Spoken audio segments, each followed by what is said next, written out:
بسم الله الرحمن الرحيم. عن أبي هريرة رضي الله تعالى عنه قال قال رسول الله صلى الله عليه وسلم إن اليهود والنصارى لا يسبغون فخالفوهم أو كما قال عليه الصلاة والسلام وتسليم. رواه البخاري والمسلم.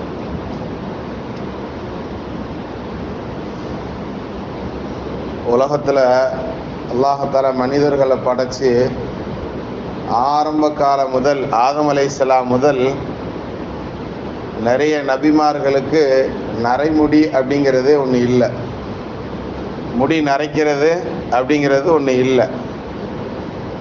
முதல்ல நபி இப்ராஹிம் அலைஹிஸ்ஸலாம் அவர்களுக்கு தான் நரைமுடி அப்படிங்கிறது அவர்களுடைய தலையில் எட்டி பார்க்குது. இதை பார்த்த இப்ராஹிம் நபி அலைஹிஸ்ஸலாம் அவர்கள் ஐ ரப்பி மாஹாதா, என்னை வளர்ப்பவனே இது என்ன புதுசா இருக்குது அப்படின்னு அவங்க முத கேட்குறாங்க. அப்போ அல்லாஹ் சொன்னான் ஹுவ வக்காருன், இது கண்ணியம்பா, இது கம்பீரம் அப்படின்னு அல்லாஹ் சொன்னான். எதை சொல்றான்? நரைமுடியை பற்றி அல்லாஹ் சொல்லக்கூடிய நபி இப்ராஹிம் அலைஹிஸ்ஸலாம் அவர்கள் பேசக்கூடிய நிகழ்வு இது. அப்படித்தானே? தோல் மட்டும் வெள்ளையா இருக்கணும்னு எதிர்பார்ப்போம், அப்படித்தானே? பொண்ணு பார்க்குறோம் அல்லது பையனை பார்க்குறோம், மாப்பிள்ளை பார்க்குறோம் அப்படின்னு சொன்னால் நல்லா சிகப்பாக இருக்கணும், வெள்ளையாக இருக்கணும்னு எதிர்பார்க்குறோம். ஆனால் முடி நரைச்சிருச்சு அப்படின்னு சொன்னால் அதை மட்டும் டக்குன்னு டையை போட்டு கருப்பாக்குறதுக்கும் முயற்சி பண்ணுறோம்.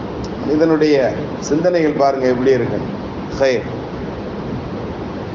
இப்படி தான் ஒரு நாள் பேசிட்டு போகும்போது என் மகன் கேட்டான், பைக்கில் போய்கிட்டு இருக்கும்போது, அதான் கருப்பு எல்லாத்தையும் உள்வாங்கக்கூடியது, வெள்ளை எல்லாத்தையும் வெளியேற்றக்கூடியது.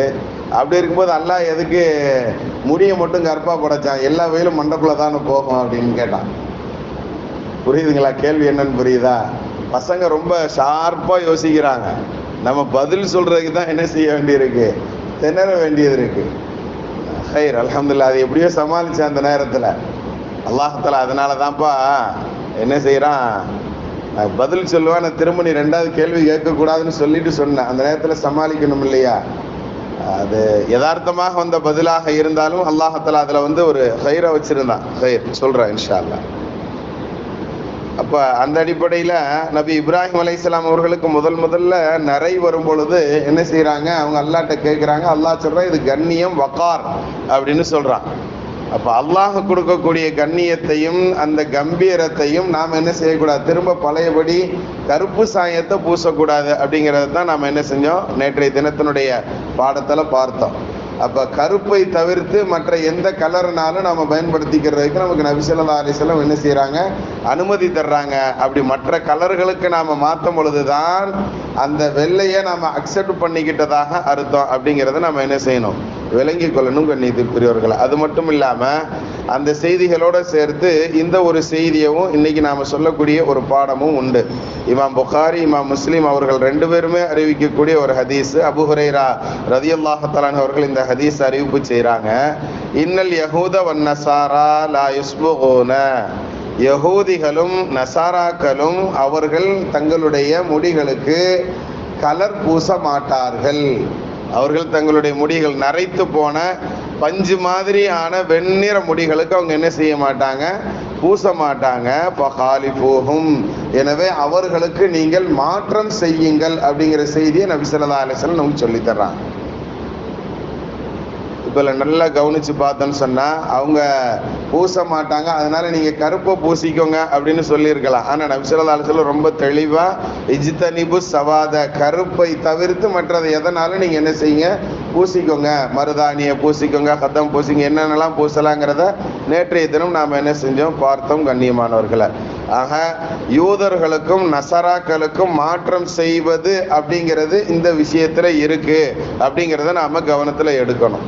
பெரும்பகுதி நபி ஸல்லல்லாஹு அலைஹி வஸல்லம் அவர்கள் நிறைய விஷயங்கள், சாதாரண விஷயங்களாக இருந்தாலும் சரி, இந்த முடிக்கு கலர் பூசுகிற இந்த விஷயங்கள்ல இருந்தாலும் சரி, அல்லது இபாதத் அப்படின்னு சொல்லப்படக்கூடிய வணக்க வழிபாடுகளினுடைய விஷயங்களாக இருந்தாலும் சரி, எல்லாவற்றிலையுமே என்ன செய்யறாங்க, காலிஃபூஹும் அந்த யூத நசாராக்களுக்கு மாற்றம் செய்யுங்க அப்படிங்கிறத நமக்கு என்ன செய்யறாங்க, நிறைய விஷயங்களை சொல்லி தர்றாங்க. ஆனா அப்படி சொல்ற இடத்துலலாம் பார்த்தோம்னு சொன்னா ஏதாவது ஒண்ணு செய்யத்தான் சொல்றாங்களே தவிர ஏதாவது ஒண்ணு அவங்க செய்யறான் அதனால இதை நீ விட்டுரு அப்படின்னு எங்கேயுமே சொல்லலை. அப்படிங்கிறத நாம என்ன செய்யணும், கவனத்துல எடுத்துக்கிடணும் கண்ணியத்திற்குரியவர்களை. அந்த அடிப்படையில பார்த்தோம்னா நிறைய செய்திகளை நபி ஸல்லல்லாஹு அலைஹி வஸல்லம் சொல்றாங்க. நாம கூட இந்த முஹர்ரம் மாதம் கடந்து வந்திருக்கிறோம் இல்லையா, இந்த முஹர்ரம் மாதத்துல கூட வைக்கக்கூடிய அந்த 2 நோன்பு இருக்கு பாருங்க, அசல்ல இது ஒரு நோன்பு தான் வைப்பாங்க. ஆஷுராங்கிற அந்த 10வது நாள் மட்டும்தான் நோன்பு வைப்பாங்க. அப்போ நபி ஸல்லல்லாஹு அலைஹி வஸல்லம் அவர்கள் மௌத்தா போக அடுத்த ஆண்டு மௌத்தா போறாங்கன்னா இந்த வருடம், அதான் கடைசி வருடத்துல சஹாபாக்கள்லாம் கேட்பாங்க, அல்லாஹ்வுடைய தூதரே இந்த மாதிரி யூதர்களும் இந்த நோன்பை என்ன செய்யறாங்க, கண்ணியப்படுத்துறாங்களே, அவங்களும் இந்த நோன்பு பிடிக்கிறாங்களே, என்ன செய்யறது, எல்லா விஷயத்திலையும் நீங்க மாற்றம் செய்யணும் அவங்களுக்குன்னு சொல்லுவீங்களேன்னு கேட்கும்போது, அவன் வைக்கிறானா நீங்க விட்டுருங்கன்னு நபி ஸல்லல்லாஹு அலைஹி வஸல்லம் நம்மளை சொல்லலை. என்ன செய்யறாங்க, ஃபகாலிஃபுஹும் அவர்களுக்கு நீங்க மாற்றம் செய்யுங்க. லயின் பகைது இலா காபிரின் ல அஸூமன்ன தாஸிஆ, வரக்கூடிய ஆண்டு நான் ஹயாத்தோட இருந்தா நான் என்ன செய்வேன், 9வது பிறையிலையும் நோன்பு வைப்பேன் அப்படிங்கிற செய்தியை நபி ஸல்லல்லாஹு அலைஹி வஸல்லம் அங்க பதிய வைக்கிறாங்க. ஸோ அப்போ மாற்றம் செய்தல் அப்படிங்கிறது விடுவதில் அல்ல அப்படிங்கிறத நாம் விளங்கிக்கிடணும். செய்கிறதுல எக்ஸ்ட்ரா ஒன்று செய்கிறதுல தான் இருக்குது அப்படிங்கிறத நாம் புரிந்து கொள்ளணும். சாதாரணமாக அரபியர்கள் என்ன செய்வாங்க அப்படின்னு சொன்னால் எப்பொழுதுமே தலப்பாகை கட்டக்கூடிய பழக்கம் உடையவர்கள். இந்த தலப்பாகை எதுக்கு அப்படின்னு சொன்னால் திடீர்னு பாலைவன பொழுதி வந்துடும் அப்படிங்கிறதுனால தங்களை காத்து கொள்வதற்காக வேண்டி காதுகளை எல்லாம் மறைத்து ஒரு தலப்பாகை கட்டுவாங்க. நல்லா பார்த்துருப்பீங்க, கண்ணை கூட நல்லா மூடின மாணிக்கு இருக்கும். அதாவது ஹெல்மெட் மாதிரி கிட்டத்தட்ட ஒரு அமைப்பில் தான் அவங்க தலப்பா கட்டுவாங்க. அப்படிப்பட்ட அந்த தலப்பாகைகள் கட்டும் போது கூட நபி ஸல்லல்லாஹு அலைஹி வஸல்லம் சொல்லுவாங்க, ஃபகாலிஃபூஹும் அவர்களுக்கு நீங்கள் மாற்றம் செய்யுங்கள். யூதர்கள் நசராக்கள் தலப்பா கட்டுறான் அப்படின்னு சொன்னா உள்ள தொப்பி வைக்க மாட்டான், நீங்க தொப்பி போட்டு தலப்பாகை கட்டுங்கள் அப்படிங்கிற செய்தியை நபி ஸல்லல்லாஹு அலைஹி வஸல்லம் பதிய வைப்பான். கைர் அல்ஹம்துலில்லாஹ். இந்த 2 உதாரணங்கள் டெமோக்காண்டி தான் நாம் என்ன செஞ்சிருக்கிறோம், நோன்பு வைக்கிறதும் இந்த தலப்பா கட்டுற இந்த செய்தியும் 2 உதாரணத்துக்கு தான் சொன்னமே தவிர இது மாதிரி நிறைய டெமோக்கள் நமக்கு ஹதீஸ்களில் காண கிடைக்கும். அவர்களுக்கு நீங்கள் மாற்றம் செய்யுங்கள் அப்படிங்கிற விஷயத்துல அல்லாஹ் தஆலா உண்மையை விளங்கி அமல் செய்யக்கூடியனர் பாக்கியவான்களை நம்மை கபூல் செய்வானாக. லேசா நரை இருந்தாலும் சரி அல்லது முழுவதும் பஞ்சு மாதிரி நரையானாலும் சரி, இதற்கு கருப்பை தவிர மற்ற விஷயங்களில் நாம் மற்ற கலர்களில் நாம் என்ன செய்யலாம், போட்டுக்கிடலாம். அதுல சிலர் தவறாக விளங்கிக்கிடக்கூடாது. நெயில் பாலிஷ் போடுவாங்க பார்த்தீங்களா, பெயிண்ட் மாதிரி ஐட்டம், அந்த மாதிரி பயன்படுத்தக்கூடாதுங்கிறத நாம் என்ன செஞ்சுக்கிடணும், விளங்கிக்கிடணும். மருதாணி போன்று எதனுடைய கலர்கள் உள்ள இறங்கி பிடிக்குமோ அது மாதிரி உண்டான கலர்களை தான் பயன்படுத்துறதுக்கு நம்ம மார்க்கம் அனுமதிச்சிருக்கிறதுங்கிறதையும் கொசுறு தகவலாக உண்மை தகவலாக நாம் என்ன செய்கிறோம், பதிய வைக்கிறோம். அதையும் உண்மையை விளங்கி அமல் செய்யக்கூடிய நற்பாக்கியவான்களில் அல்லாஹ் நம்மை கபூல் செய்வானாக. பிஹக்கி சய்யிதினா வ ஆலி சய்யிதினா முஹம்மதின் ஸல்லல்லாஹு அலைஹி வஸல்லம்.